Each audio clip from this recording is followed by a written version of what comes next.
My name is Sid Haas, and I'm the Vice President of Business Development here at LKCS. And today's presentation, as you know, is focusing on ADA web accessibility, and specifically on how we can on what you need to know to prevent and mitigate potential lawsuits around that.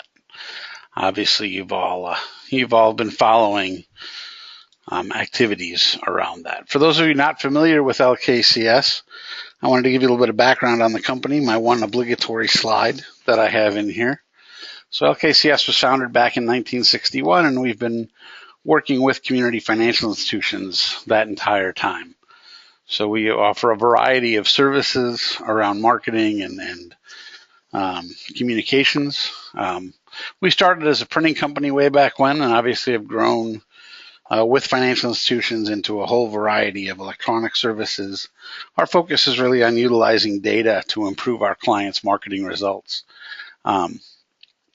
across a variety of platforms. Web development, electronic marketing is a very large part of what we do, and we've been paying attention to the web accessibility landscape and telling our customers about it for at least the past 2 years. So we were ahead of the curve, unfortunately, I guess you could say. Seeing kind of what was coming and preparing for it and preparing our clients for it. Like I said, about 2 years. When we talk about web accessibility, what we're talking about is making sure that people with disabilities can use the web. And we'll talk about this in a little bit more detail, but obviously we want to make sure that all users can perceive, understand, navigate, interact with, and contribute to the website, to websites in general. And websites must be designed to provide equal access and equal opportunity to people with disabilities.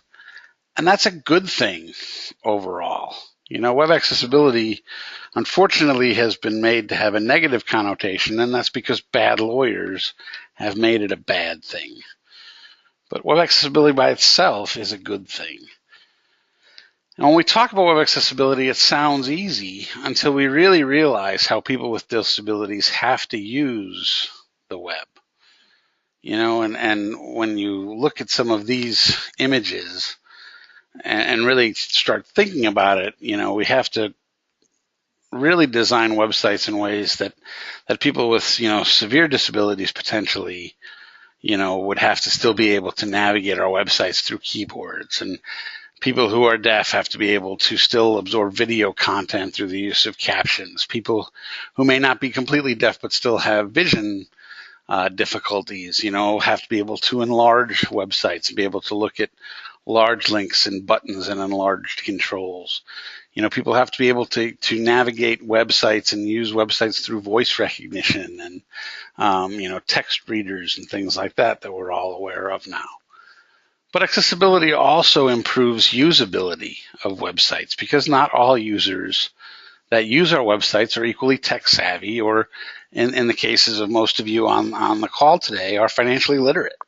So when we look at the web accessibility guidelines, a lot of them really have to do with providing clear notifications and feedback of electronic forms and applications. So, completing a loan application or an account application, instead of, just delivering a very difficult to understand error message, clearly explaining to somebody filling out that form what maybe they're doing wrong when they're trying to submit that form.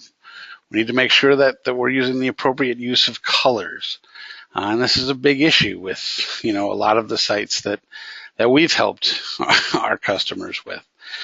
Color contrast ratios is something that you'll hear more and more as we discuss web accessibility. A lot of the guidelines have to deal with clear layout and design, which obviously improves web design for everybody, and obviously making sure that content is easy to understand. And we'll discuss that again in some slides down the road here. But obviously what's happening now in the landscape today is lawsuits, right? And financial institutions are the most recent targets.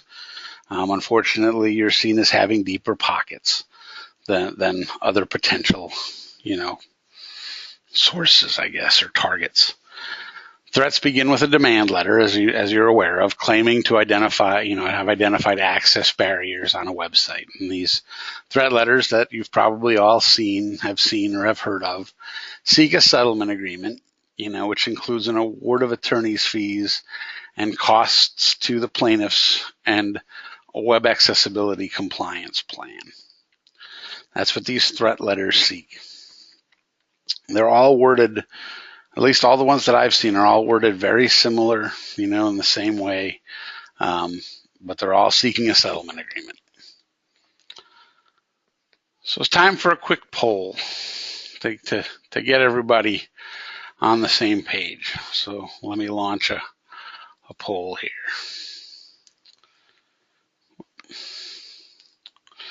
If you can take a few seconds to answer the question on your screen, we'll share the results for everybody.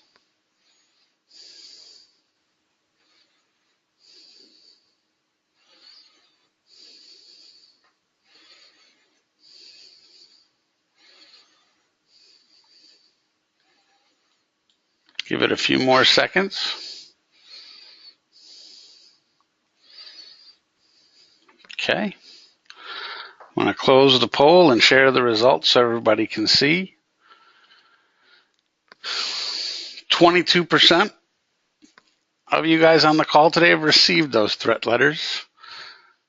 And, about half of the rest of you haven't, but wouldn't be surprised if you did. And the other half haven't, but would be shocked if you did, which is interesting. So, and I think that's pretty indicative of where we're at today, for financial institutions across the country. Everybody's waiting to see, what happens, and a lot, unfortunately, have received these threat letters and have responded to them or in the process of responding to them or aren't sure how to respond. So let's talk about what that means. And I should have shared the results. I'm sorry. I didn't actually share them. So now you can see them on your screen. I apologize. So we'll go ahead and go on from here.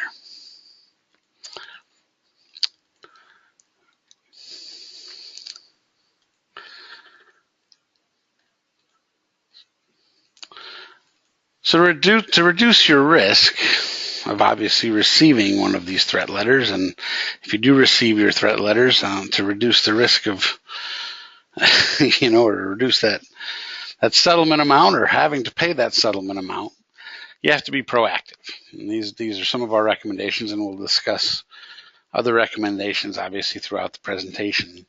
But you have to take action to address web accessibility issues now, because you don't want to wait until you receive one of these demand letters. And the first thing you need to do is to implement an ADA website accessibility policy. These policies affirm your commitment, to comply with some type of web accessibility guidelines.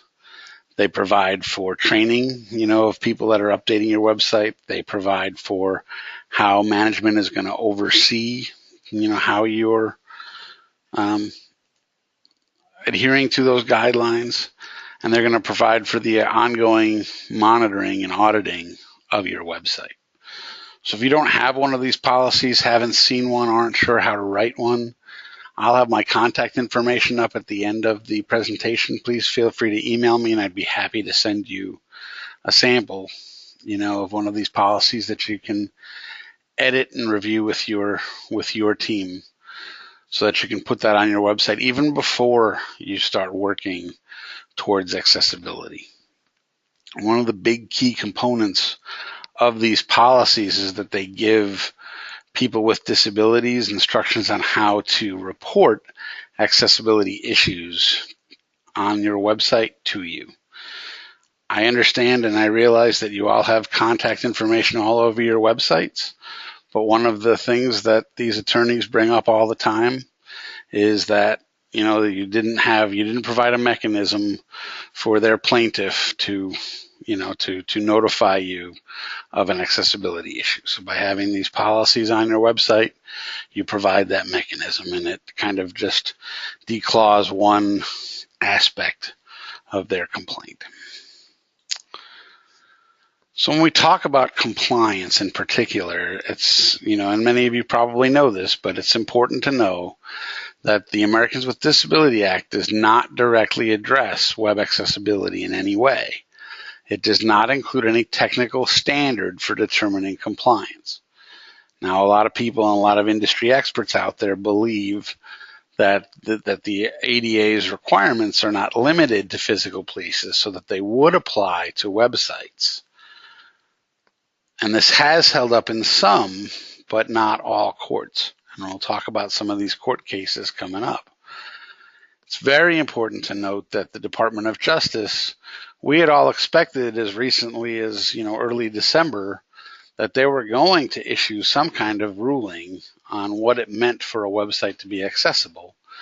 But at the end of December, they changed their tune and announced that they will not address this issue at all. They took the matter in front of them and they set it in a permanently inactive state, at least under the current administration. So as of now, the Department of Justice has no plans, and the Department of Justice is responsible for enforcing the Americans with Disabilities Act. But right now, they have no plans of issuing any type of ruling in regards to what makes a website accessible. But practical standards for web accessibility do exist, and we'll go into this in a lot more detail. So it's up to the courts. And the courts don't necessarily agree with each other. And they're probably not going to agree for quite some time. So there's a few important cases that I'll cite, and I should tell you that I'm not an attorney. I have no desire to be an attorney, no plans to study law. But I'm just telling you a little bit about what I know. So in one case in March of last year, in Robles versus Domino's Pizza, the court dismissed the case because the Department of Justice has not offered meaningful guidance on web accessibility. What they were saying in this case is that, the Department of Justice didn't do their job. They didn't, set any guidelines, any standards that people should follow. So they basically said, so it's not up to us.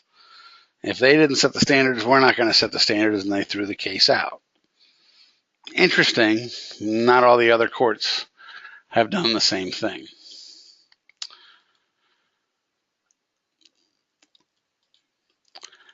In another case, in Gurecki versus Hobby Lobby stores, the court refused to dismiss this case and found that the Department of Justice, has shown that as far back as 1996, that websites must be accessible.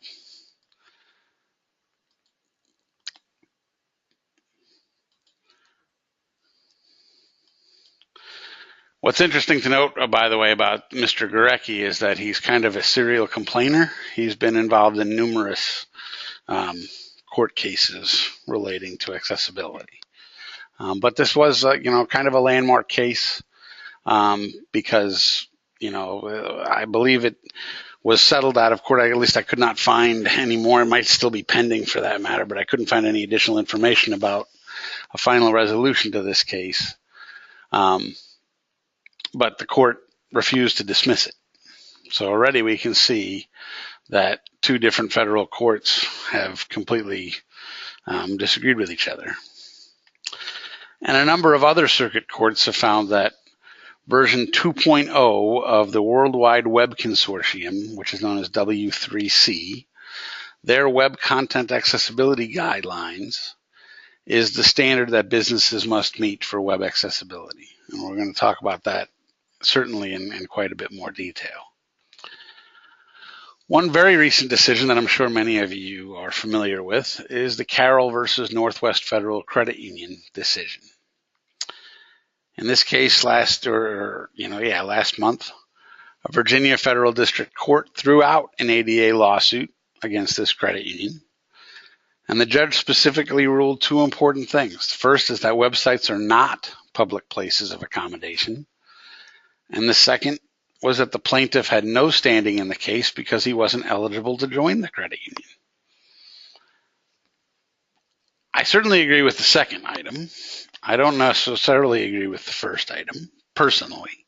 And again, I'm not an attorney, and I don't claim to ever want to be one. This decision, however, clearly conflicts with rulings in just about all of the other circuits. And everything that I've read said that this is said to be a lower court decision, and the case could very well be brought again. So while this is a great victory, I think, for financial institutions, it's probably going to be short-lived. And probably the most important case so far that you should be aware of, if you're not already, is one of Gill versus WinnDixie stores. And this case was decided by a judge in June of 2017. Mr. Gill, by the way, is another serial lawsuit filer. So he's a blind plaintiff in this case that sued the WinnDixie chain of department stores because he could not refill a prescription online. But what's important about this case is several things. This was actually the first federal judge that his opinion was that the website, that the ADA was basically shows, or that the ADA applies to websites as public places of accommodations for private businesses, not just government agencies. And this judge was also the first to cite the Web Content Accessibility Guidelines, these WCAG 2.0 guidelines, as the standard for web accessibility. But note again, there is still no law, right? There's still nothing specifically to comply with. But this judge's ruling has set very important precedents.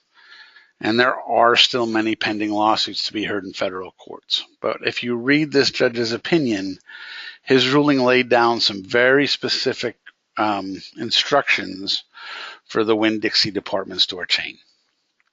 And in his ruling, he ordered WinnDixie to set deadlines for these specific things. First, he ordered them to adopt a web accessibility policy, right, which ensures that its website conforms with those WCAG criteria. He ordered them to set a deadline to do that. He ordered them to publish a statement of that policy to their website, along with a means of submitting accessibility issues and questions, right? We've kind of addressed that or discussed that a little bit already. This is a critical one, I think, for you guys on the call today, because he required any third-party vendors who participate on their website to be fully accessible to the disabled by conforming with the same WCAG criteria. One of WinnDixie's big arguments in their case was that the pharmacy software that they use was provided by a third party, and that they shouldn't be held responsible for this third-party software. And what the judge said to them was that they have control over which third parties and which vendors they select to do business with, and that it was up to WinnDixie to select vendors that had software that was accessible. I think it's critical from this judge's opinion that you need to discuss this, have this type of conversation with your online banking vendors and with your mobile app vendors and with all those other electronic services vendors, the people that are providing your mortgage websites and all those other third-party websites, that you're utilizing, and find out when those systems are going to be accessible. Because you can make all the changes in the world to your own website, but what happens on those third-party websites, and what are those vendors doing to make their sites accessible? It's important to note that, again, this judge did not say that those sites had to have the same timeline as the WinnDixie website. So it could very well be that WinnDixie's website could be accessible by, February of 2018, and they could have said that their pharmacy, ordering software was going to be accessible by March of 2019 or whatever date their vendor set. He had ordered them to set deadlines. He didn't order them to say what those deadlines were or give them a specific deadline that these changes had to be made by. but I have yet to hear from an online banking vendor that offered a specific deadline. So as you're renegotiating contracts and renewals and things like that, I think this is a very important thing for you to be bringing up and discussing with those vendors. The judge also ordered them to provide mandatory web accessibility training to all employees who develop or publish web content. And he ordered WinnDixie to conduct automated web accessibility tests to identify accessibility issues at least quarterly. He ordered them to do it quarterly. I'm not sure if that's appropriate for all of you on the call, but we'll discuss that again as we go forward.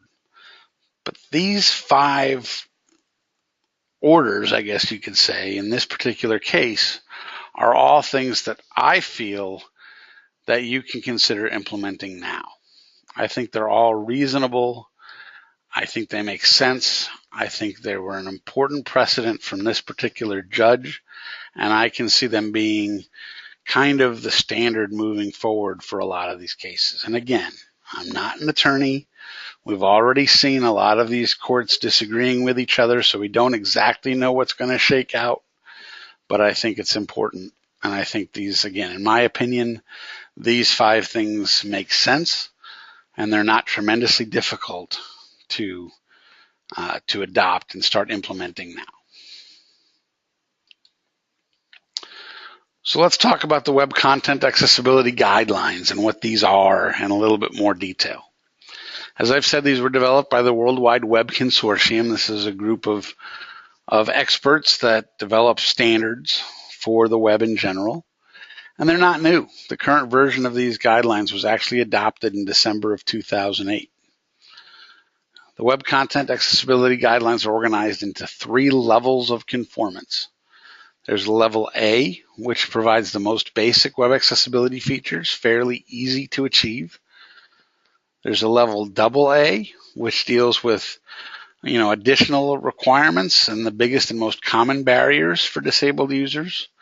And there's a level AAA, which adds even more requirements and is really meant primarily for sites that serve the disabled community. For just about everybody, certainly most of you on the call today, meeting that WCAG level AA standards should be your objective, and that's our recommendation pretty much across the board. So when you look at those WCAG criteria, they're actually divided into 4 key principles. The first principle is to make your website perceivable, meaning that users on your website have to perceive the information. And we know that people with disabilities rely on different assistive technologies, things like screen readers and other devices, to browse your website. And the 3 main senses that they use to perceive a website are sight, hearing, and touch. So some of the guidelines, or the types of things that these guidelines address to make a website perceivable, are things like providing text alternatives for non-text content. And for those of you that edit your websites, we're talking about things like adding alt tags to images and making sure those alt tags accurately describe the image and provide any text that's in that image as part of that alt tag. We're talking about providing captions and other alternatives for multimedia. So video transcripts. One thing to note is that YouTube and Vimeo, for example, are services that will provide some captions at no charge. They're not perfect, those captions, but free is not a bad choice. So, there's other options for captioning and better captioning, but obviously that comes at typically a cost.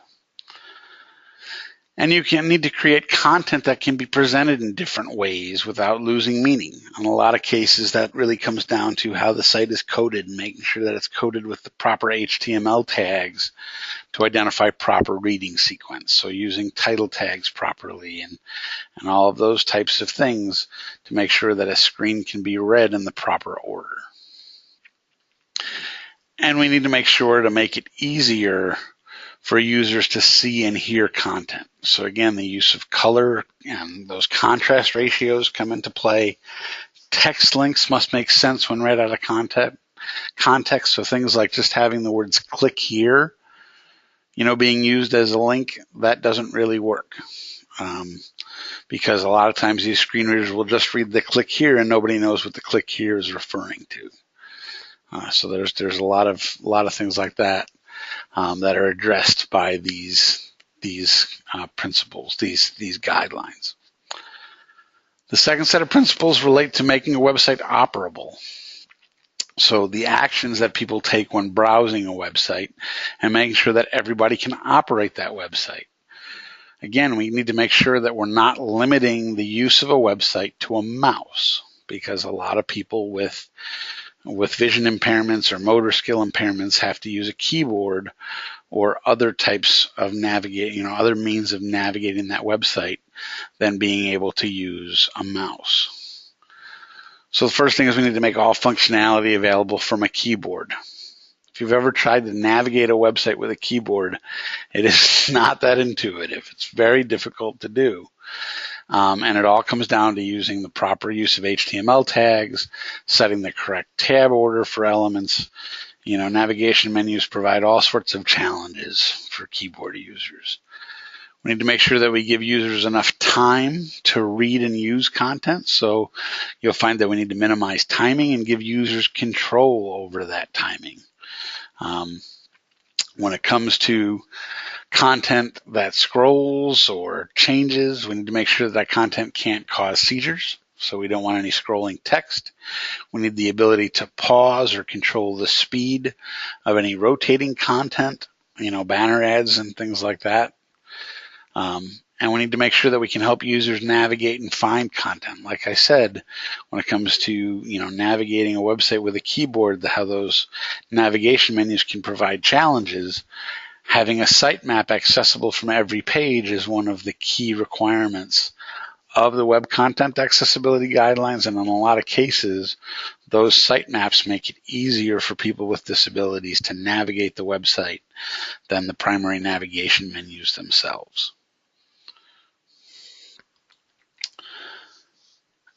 And we also need to make sure that the website is understandable, right? A perceivable and operable website doesn't mean anything if people can't understand the content on the website itself. So we need to make sure that the website has simple instructions and clearly explains complex subjects, and that it functions in a way that people can understand. So we're not using, unexpected or inconsistent user interfaces or navigation schemes. So the first thing is we want to make sure that we make our text readable and understandable. So, in the financial industry, we're all full of, and every industry for that matter, it's full of jargon and acronyms. So we need to make sure that we can explain those and minimize those. And, we need to also be able to adjust the text size on our website, which you're seeing obviously now on more and more websites that are becoming accessible.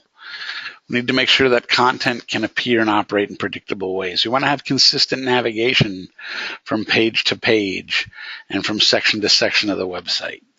And that's, again, goes to good web design in many cases, but, it's also one of the requirements of the WCAG guidelines. We want to help users avoid and correct mistakes. We want to make sure that form fields and on our electronic forms and applications are labeled correctly. We want to make sure that we can provide user-friendly error messages when a form isn't filled out correctly. We want to make sure that we have confirmation that a form is submitted correctly, or not for that matter, and let the user know exactly what they're doing and what's happening, with those forms and applications. And again, this is going to lead to everybody making better use of your website, but it is also there for the disabled. And lastly, we need to make sure that the website is robust. And we need to make sure that it's robust by meeting the recognized standards and using good programming to make sure that everybody and all the devices that people are using to view your website process that website correctly and view that website correctly. And what that's really doing is making sure that we're compatible with current and future tools.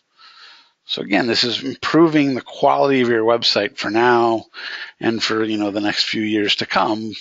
But it all comes down to proper coding and standard HTML and CSS and all those things that the web programmers should be doing, but we need to make sure that they're doing it properly. So when it comes to evaluating web accessibility, it's actually very difficult to just look at a website and tell if it's accessible or not. There are some key things, there are some dead giveaways, right, that we can look at. But to actually dive underneath the covers and, inspect everything, you need a tool. You need a tool that scans your website and looks at the nitty-gritty, because that's the only way you're really going to identify things. But even then, it's not quite that easy, because many of these guidelines need to be verified manually. For example, and I use images a lot because a computer can't determine if a text description adequately describes an image. Computer can tell if an alt tag exists for an image on a website, but it can't tell if it accurately describes that image. Only a person is going to be able to look at that alt tag, read it, and look at the image and say, yep, that alt tag accurately describes that image. And yep, that alt tag has all of the text that's in that image as well. So even when we scan a website, automatically, most of the items that we scan, and I'll show you this, require a human to look at those and identify what needs to be corrected and what doesn't. Some of these scanning tools are free. So you're seeing two of them down there. For those of you that have received threat letters, you've probably already known about this wave.webaim.org, because that seems to be the one that the lawyers pick on all the time. It's a very good scanning engine, by the way. It is free to use. It scans one page at a time unless you do some custom programming to use their API, or pay a service that happens to have already built something to use their API. And some are not free. There are several subscription-based tools, but these subscription-based tools typically provide additional benefits. Where these free tools will scan one page of your website at a time, the subscription-based tools will typically scan an entire website at a time. And they'll also provide then a report of that entire website. They can also be automated and even provide email alerts, some of them if a web page changes and, introduces new accessibility issues potentially. But beware, because some of these subscription-based tools can get expensive. I've seen some of these tools get up to $2,000 a month and higher. So I think that's a little bit extraordinary unless you have a really, really big site or a really, really big budget. I don't think that you need to pay anywhere near that kind of money to have an accessible website. But I do think you need a tool, and some kind of subscription-based tool to do this. So I'll show you some screenshots of the tool that we prefer to use here at LKCS, and we'll discuss how this works a little bit. So when we run a scan on a website, this is typically the information that we can see. We'll see actually the total number of accessibility issues found. 13,524 issues is a very low number. I would imagine that our web designers, if they saw this number, they'd smile and laugh and say, gee, we can fix this very, very quickly. I think the record that we've seen is it's over 300,000 issues on a website. I know that. These numbers can drop very quickly. So, don't be afraid when you see a high number. Because what happens is, in this case, on this scan, these 13,000 issues affect 59 pages. A lot of these issues occur at least once on every one of those pages. They may even occur more than once on one of those pages.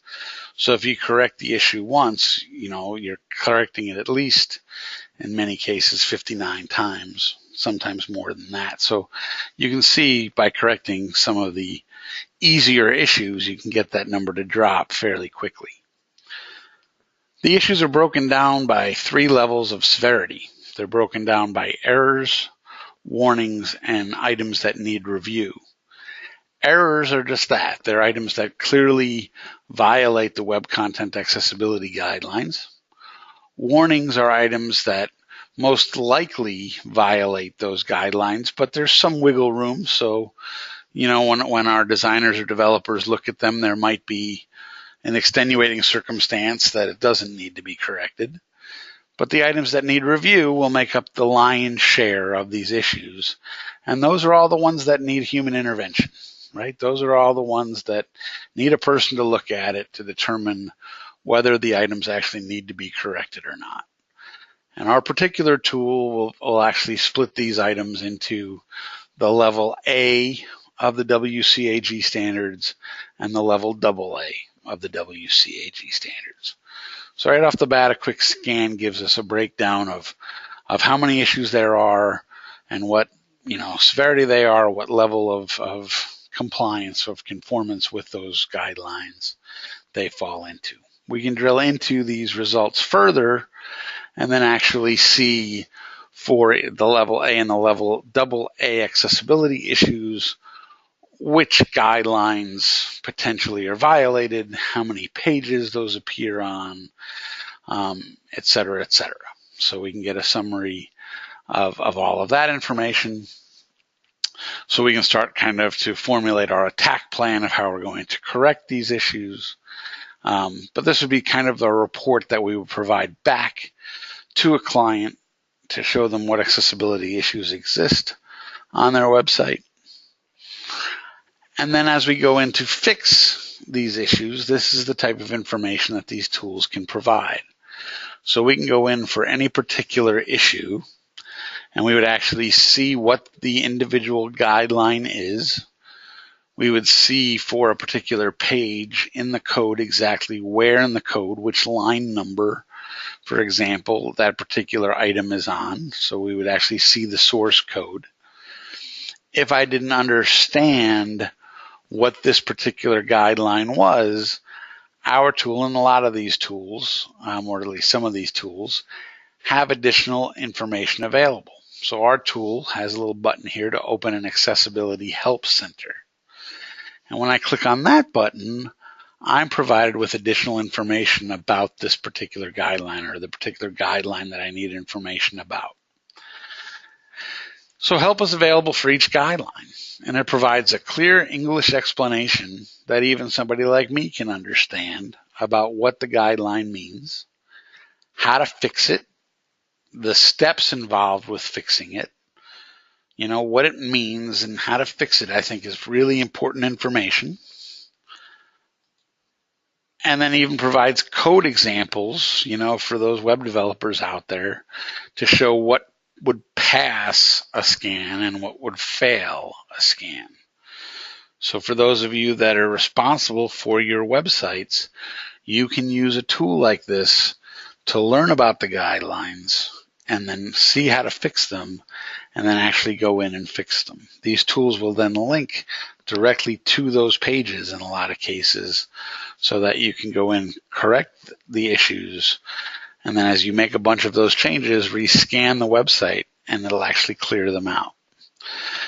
Our tool and the better tools they keep a database of the changes, so they'll know which items you've said don't need to be corrected, and they'll keep a database of the changes that you've made. So they'll scan those, they'll see which ones have been updated, they'll know which ones passed, they'll know which ones you said didn't need to change. And unless you change something in the image or in the code, anything that you said doesn't need to be rescanned, it will not prompt you again to have to look at it unless something changed. And anything that you fixed, it'll go through and make sure that you fixed it properly so that you'll know that it passes. So when it comes to fixing accessibility issues, what ends up happening is that your web developer will likely need to do some research because it takes longer to understand many of the requirements than to fix them. Most of the items are small and relatively easy to fix, but there are a lot of them, right? Think of these sites that have 100,000, 200,000, 300,000 items to address. It takes time to go through them. It doesn't matter how little bits of time they take. There's a lot of time there, right? There are some larger issues. Don't get me wrong. There are some larger issues that can take significant time to fix, but most of the items, don't take that long. You may need to change how you include videos and multimedia content. Those are some of the gotchas in there. But a lot of the items are small. There's just a lot of them. And then you have to ask yourself sometimes, should you even fix your site? Because that's not as easy to answer as you may think. There's a lot of questions that come into play when you look at that. From our experience, the typical financial institution websites take 30 to 50 hours to fix. If you have a really big site, a lot of pages, you might have to double that or triple that. If yours is smaller, you might be under that. But that's, in general, that's typically the amount of time it's going to take. And then you multiply that times what your hourly rate is from your web developer to get at an approximate cost of remedying your website. And then money talks, because is your site due for a redesign, right? Is it old or outdated? If it is, maybe that money's better spent on a redesign. Is your current site responsive? If you haven't made that leap to being mobile friendly, boy, I would probably rather put the money towards that redesign than towards making it, responsive now, because any new website, towards making it accessible now, because any new website should be accessible and should be responsive from the get-go. And are you able to manage and update your site as easily as you need? Because again, if the site's not meeting your current needs, you may not want to invest this type of money into that current website. You may be better off investing it into a new one. But that's a determination and a decision you need to make, internally. So, but there are important questions as you have to, look at these types of issues around your site. And you need to maintain your website's accessibility, because web accessibility is not a one and done kind of project, especially with today's content management systems and, how easy it is for you to make changes to your websites on your own. Websites are often updated by people not aware of accessibility requirements. It's very, very easy to make changes that a website, can be made to be fully accessible, and all of a sudden you're updating a site, adding images without adding alt tags, and, typing in content without applying the proper HTML tags, and, adding pages that are not properly designed, all sorts of things that all of a sudden now are not accessible.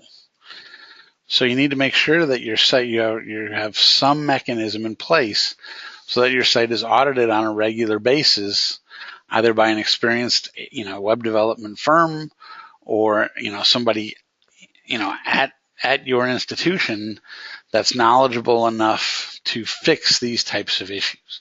And again, this is where one of these subscription-based tools makes sense, because they'll be able to just scan the website, look at the new content and what's changed, look for new issues, and then be able to help you correct those. And by all means, keep the documentation, because this will be very helpful if you're ever threatened with an accessibility lawsuit. The documentation that you have of all of these recurring scans and your policies will be your proof that you have taken the necessary steps to make your site accessible. The last thing you'd want to do is scan your site on a monthly basis, a quarterly basis, a semi-annual basis, whatever frequency you choose, and then destroy those reports, because then you don't have that documentation to show, hey, we've been paying attention to this. This is what we've done. This is how often we've done it. Here's the things we found and changed and fixed, and here's my proof that we've done it. So always keep those reports. And it's very important to note that these WCAG standards are going to change. Remember that the WCAG criteria, the version 2 criteria, came out in 2008. that is ancient when it comes to web technology. It would probably be safe to assume that most of your websites were redesigned since 2008. So actually kudos to the people who wrote these guidelines, because they have stood the test of time, because they actually are still relevant today. But we know that version 2.1 of the guidelines is coming. It's actually in draft status, and the last I heard was that it was expected to be adopted by the World Wide Web Consortium in the middle of this year. So those guidelines are out there and available for you to read. It's very dry reading. If you really need to fall asleep, you can find them online.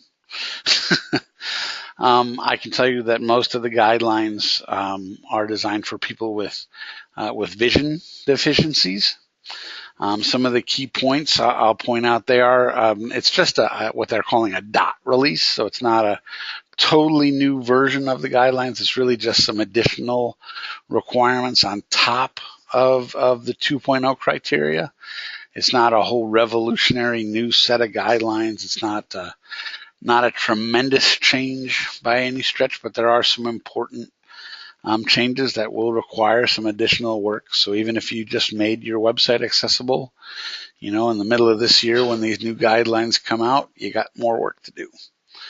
So some of the changes, as you can see on the screen here, there are going to be new requirements for mobile devices to make touchscreen functions more compatible with assistive technology. Basically, from what I've been reading, there's going to be kind of minimum requirements for the size of touch areas on a mobile phone. They want to make sure that the areas aren't too small for people's fingers. And again, it's going to help everybody, but depending on how your site was designed, it may cause some challenges, right?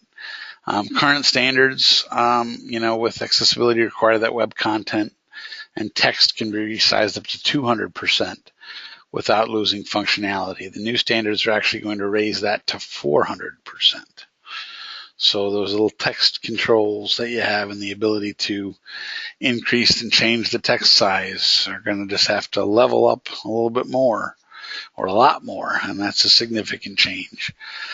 Changes to contrast level and with color contrast requirements are going to now apply to images and text necessary for navigation.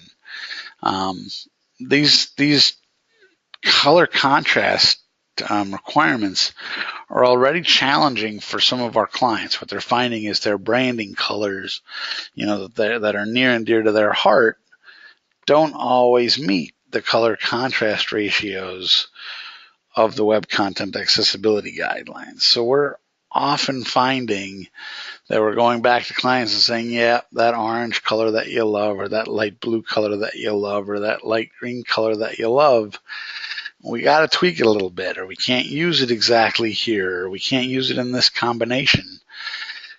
Clients don't always like to hear that, but that's unfortunately the case. That's not going to get any better. So, where we could get away with it in some cases, it's going to get even a little bit tighter with these WCAG 2.1 criteria. These are just some of them. These are kind of what I felt were the most important ones, the most important changes that are coming. But know that this is coming out, sometime in 2018. I would highly doubt that the W3C are going to set this inactive like the Department of Justice did. So I think this is, this is for real. So you may want to prepare for it and read up on it, or make sure that your designers are preparing for it. And just to let you know a little bit about what LKCS offers around web accessibility. We do have the ability to help you. We have the ability to identify, resolve, and monitor your websites for obviously web accessibility issues. We actually offer 3 levels of service, and each of these levels of service are available on subscription. So we can do them on a one-time basis, a semi-annual basis, a quarterly basis, or a monthly basis. And I promise not to give you too big of a sales pitch, but we can provide reporting only. So if your web designers or developers are telling you that your websites are fully accessible, that's terrific. We can verify that for you and provide a report that shows you whether they are or are not fully accessible. Again, comparing your site with all of those WCAG 2.0 guidelines and, giving you that proof that you need. And then if you want us to do that on a one-time basis or come back, a semi-annual or quarterly basis or anything like that, we can provide that service. We can also provide you or your web developers with online access to that tool that I showed you for web accessibility. So if you have the ability to make those changes and the technical skills necessary to make your own accessibility improvements, we can give you the access to our tool to scan your websites, get all of that information, about where those issues are, how to fix them, and go in and fix them yourselves and rescan your site and all that good stuff. And then we'll still be able to provide you with a report from that tool whenever you need it, on a semi-annual or quarterly basis, so that you have those for your files. Again, it's designed for people with some technical experience, but a lot of our customers have that. So if that's appropriate for you, that's available. And lastly, we offer a full service approach where we can not only scan the website, but make all of the changes necessary for you to bring your website, up to speed with the WCAG guidelines, and then provide all of that reporting both before and after we make that change, any changes, so you can see where the website was before we applied any changes and where it is afterwards. And then again, come back on a semi-annual, quarterly, or monthly basis based on your needs. That's all I have for you today. So I greatly appreciate your time. I am available. Like I said, I'll stay online to answer any questions that you have. I realize this is a pretty important issue, nowadays for all of you, but thanks for joining us for the webinar today. And if you have any questions, please type them into the GoToWebinar toolbar, and I'll answer them over the next few minutes, or feel free to give me a call or shoot me an email, and I will contact you offline. Thanks very much. Question about where are we located? We're in Peru, Illinois, central Illinois, about 90 miles west of Chicago.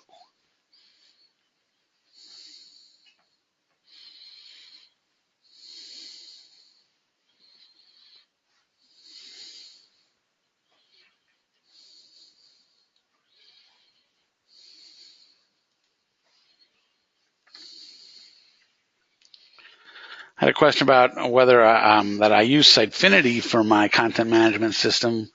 Will using this help to eliminate issues? We're very familiar with Sitefinity. It's actually a content management system that we recommend for many of our clients. Whether this will help to eliminate issues, it's a great tool. It has a lot of capabilities in it to, gives you an easy way to update image alt tags and things like that. We can certainly show you how to do that.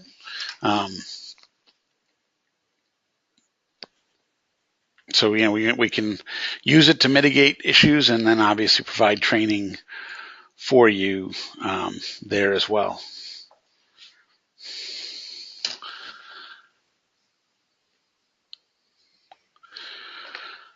Got a question. If we do not allow remote access to our site, do you travel out of state? It's definitely something we'd have to discuss. There might be other options, such as VPN connectivity and things like that, but it's definitely worth a call. Will you be emailing a copy of the webinar? You will be getting an email this afternoon with a link to download the presentation, and also a link to our YouTube video. There is a handout attached to the GoToWebinar toolbar that also has a PDF of the slides today as well. I've seen tools that overlay onto your website. Has there been any discussion of the validity of the tools instead of the reprogramming of the website? I've seen some of those tools as well. I'm not familiar with the validity of those tools. So I can't really speak to that, but if you want to give me a call afterwards, we can certainly discuss, I guess, some of what I've seen out there. And I can certainly involve some of our web developers. Maybe they have additional experience to share on that conversation. Is it true that if we were to put a disclaimer such as if you have questions or difficulty accessing any of the information on this, please contact our member service phone numbers that we can avoid ADA litigation? That's a question for your attorney. I don't want to offer that opinion. I think that's definitely a start. Like I said, I think that's an important part of what these lawyers are threatening, that they don't have a way, that these plaintiffs don't have a way to report accessibility issues. So I think it's a start. I don't know if that will completely address the issue and prevent you from receiving a threat letter or thwarting that. But it's definitely worth a call with your attorney on that one. Do you have any visually impaired developers or staff that work with you to review sites? We do. We don't have any visually impaired developers on site. We do work with one of our programmers. Actually, is deaf. So we do work with that. And have learned quite a bit from that relationship. And we are actually engaging with some outside firms and outside consultants to review our work to ensure that it is up to standards. So we're very aware of these guidelines, and like I said, we've had numerous clients involved with some of these lawsuits, and they've been able to deflect the threat as a result of our work. So